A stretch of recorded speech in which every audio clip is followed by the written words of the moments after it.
Selamat Gimana, pagi, Dek? Bu. Pagi. Saya akan memulai sesi wawancara ya, Bu. Gimana?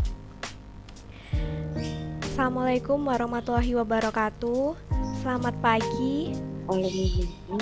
Salam sejahtera bagi kita semua. Atas karunia-Nya, kita semua dapat diberikan kesehatan hingga hari ini. Sebelumnya, izinkan saya memperkenalkan diri.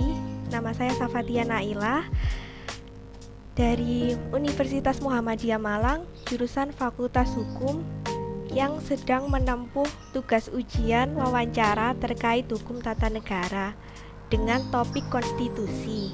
Di sini saya mengundang wawancara dengan salah satu anggota Dewan DPRD Provinsi Jawa Timur, Ibu Diana Amalia Ferawati Ningsih.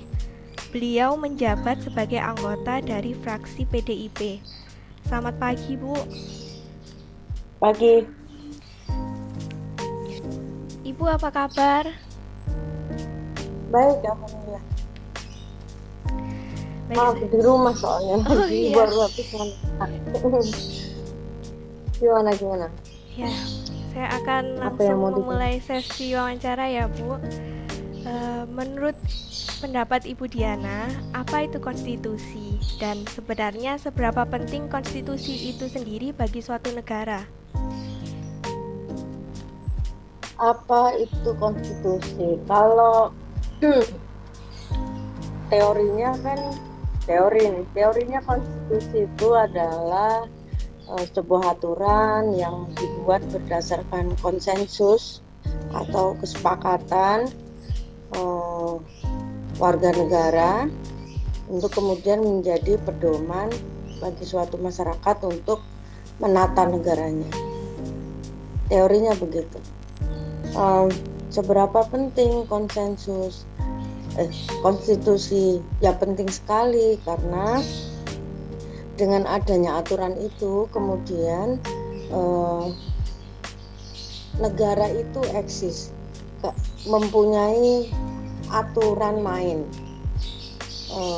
bagaimana menata semua hal, semua aturan mainnya, pemerintahnya mau bagaimana, masyarakatnya mau bagaimana, elemen-elemen di dalamnya mau bagaimana, itu harus ada yang mengatur. Ketika tidak ada aturannya, maka akan chaos.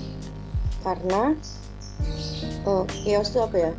Maka akan terjadi hal-hal yang tidak nyaman bagi banyak pihak. Misalkan karena tidak ada konstitusinya, tidak ada aturannya, maka pemerintahnya semaunya sendiri, diktatoriat, misal penegak hukumnya semaunya sendiri, rakyatnya juga semaunya sendiri, kan ini pasti akan chaos gitu. Nah, konstitusi sendiri kan ada macam-macam ya, maksudnya ada yang tertulis, ada yang tidak. Kalau di kita ini kan kita pakai konstitusi yang tertulis, Undang-Undang Dasar 45 itu.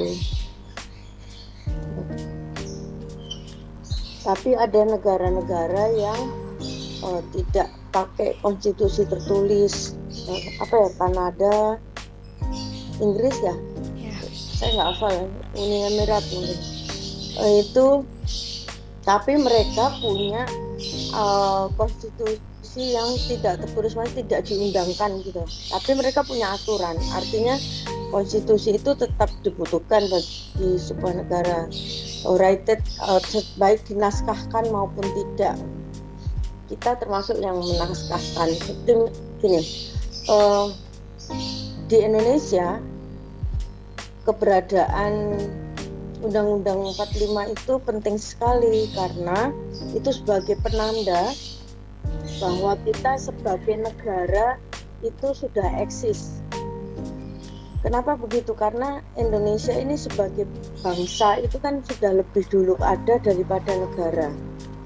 Makanya dulu di proklamasi itu kan kalimatnya jelas banget. Kalau di proklamasi itu kalimatnya ada, kami bangsa Indonesia dengan ini menyatakan kemerdekaannya. Artinya apa? Bangsanya itu sudah ada dulu. Indonesia sebagai bangsa itu sudah ada. Menyatakan kemerdekaannya. baru menyatakan kemerdekaan. Merdeka dari apa? Dari penjajahan. Maka kemudian di proklamasi itu ada kalimat hal-hal mengenai pemindahan kekuasaan dan lain-lain diselenggarakan secara seksama dan dalam tempo yang sesingkat-singkatnya. Pemindahan kekuasaan dari mana? Ya dari penjajah ke negara Indonesia gitu. Nah, maka kemudian setelah proklamasi itu diproklamirkan, sehari kemudian langsung dibuat Undang-Undang Dasar 45 itu pada tanggal 18 Agustus langsung disahkan. Kenapa? Karena di pembukaan Undang-Undang Dasar 45 itu ada kalimat yang penting. Maka disusunlah kemerdekaan kebangsaan Indonesia yang berkedaulatan rakyat. Jadi sudah jelas yang berkedaulatan rakyat ini penegasan bahwa Indonesia ini mau berdaulat, negara ini mau berdiri. Nah, maka konstitusi ini menjadi penting, satu sebagai penegasan eksistensi sebuah negara, kemudian kedua ya mengatur segala sesuatu tentang berdirinya negara itu. Nah, saya rasa itu sih, Dek. Jadi kalau sebuah negara tidak ada konstitusinya, ya pasti chaos. Kamu bisa bayangkan aja kalau nggak usah negara, dari rumah tangga itu kalau nggak ada aturan kan kacau. Bapaknya bisa seenaknya sendiri, ibunya bisa seenaknya sendiri, anaknya seenaknya sendiri. Pada unit yang paling kecil saja kita butuh aturan, apalagi kita negara pasti butuh aturan. Gitu, apakah cukup? Ya, baik. Lalu menurut Ibu bagaimana dampak-dampak dari suatu negara tanpa konstitusi itu, Bu? Ya itu tadi, kalau negara tanpa konstitusi pasti akan chaos, akan kacau. Kemudian apa tujuan utama dan fungsi dari dibuatnya suatu konstitusi itu, Bu? Tadi sudah saya jawab secara keseluruhan sebenarnya. Jadi konstitusi itu ada satu sebagai penegasan eksistensi sebuah negara. Yang kedua untuk mengatur bagaimana tata laksana negara itu akan dilaksanakan. Yang ketiga ya sebagai kontrol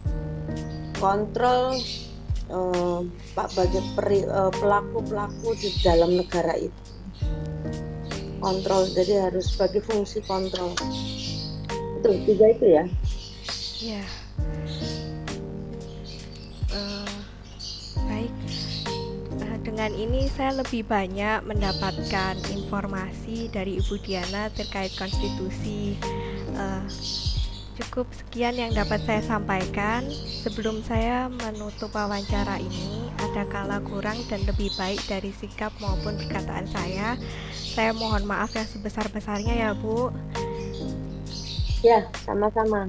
Selamat pagi dan wassalamualaikum warahmatullahi wabarakatuh. Terima kasih, Bu. Waalaikumsalam. Ya, sama-sama.